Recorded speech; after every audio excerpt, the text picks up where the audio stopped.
দেখছেন প্রাণ juice presents প্রবাস কণ্ঠ প্রাইম নিউজ।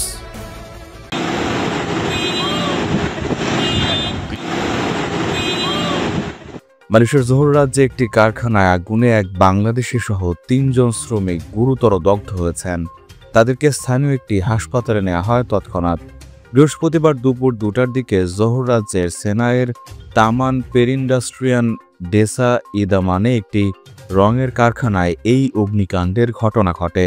স্থানীয় fire operations commander senior officer Mohammad Fauzi Awang জানান, জরুরি ফোন পাওয়ার পর ৪৬ জন কর্মী এবং দমকল বাহিনীর সদস্য ঘটনাস্থলে পাঠানো হয়। Mangsa yang cedera 3 pekerja termasuk seorang warga asing. Anggota bomba mengambil masa 1 jam untuk mengawal kebakaran. সমগ্র মালয়েশিয়ায় জনবল নিয়োগ দিচ্ছে প্রাণ মডার্ন ট্রেড।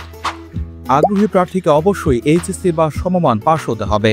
মোটরসাইকেল চালনায় পারদর্শী বৈধ ভিসাধারী প্রবাসীরা আজই যোগাযোগ করুন এই নম্বরে। তারা কয়েক ঘন্টার চেষ্টার পর সন্ধ্যা 7:30টার দিকে আগুন নিয়ন্ত্রণে আনতে সক্ষম হয়। আগুন নেভাতে আরও বেশ কয়েক ঘন্টা সময় লেগে যায়। এতে বিপুল পরিমাণ ক্ষয়ক্ষতি হয়েছে বলে জানা গেছে।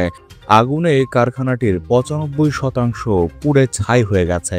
এ ঘটনায় সংলগ্ন 2টি কারখানাতেও আগুন ছড়িয়ে পড়ে এবং সেগুলো আংশিকভাবে ক্ষতিগ্রস্ত হয়েছে।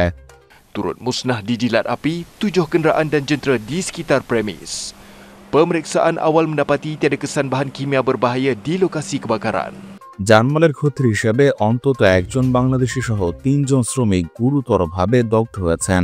তাদেরকে হাসপাতালে স্থানান্তর করা হলেও সে বাংলাদেশি কিংবা বাকি 2 জনের পরিচয় উদ্ধার করা যায়নি কিংবা প্রকাশ করেনি দেশটির গণমাধ্যম।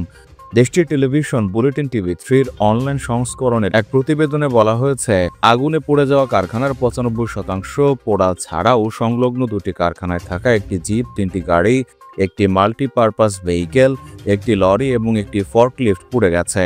তবে অগ্নিকাণ্ডের সূত্রপাত কিভাবে হয়েছে তা এখনও নিশ্চিত করে জানায়নি কর্তৃপক্ষ। ফায়ার সার্ভিসও এ ব্যাপারে প্রতিবেদন খুব শীঘ্রই দাখিল করবে বলে জানা গেছে।